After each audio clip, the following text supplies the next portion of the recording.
जिला शोपियां के खुडपुरा इलाके में हुए इनकाउंटर के दौरान एक मिलिटेंट और एक आम शहरी हलाक हुए हैं। खुडपुरा इलाके में गुज़िश्ता रात मिलिटेंटों और फोर्सेस के दरमियान उस वक्त तसादुम शुरू हुआ जब फौज की पार्टी इलाके में घात लगाकर बैठी थी। इस दौरान वहां से मिलिटेंटों का गुजर हुआ।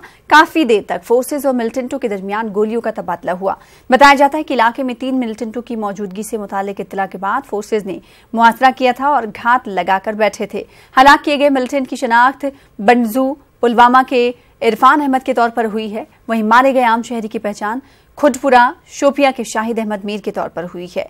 जय वारदात से एक AK-47 राइफल बरामद हुई है। उधर पुलिस बयान के मुताबिक शाहिद पर मिलिटेंसी से जुड़ी कार्रवाइयों के सिलसिले में केस दर्ज है। पुलिस के मुताबिक चंद मिलिटेंट फरार होने में कामयाब भी हुए हैं। इस दौरान जिला शोपियां में इंटरनेट खदमात को मुअत्तल किया गया है।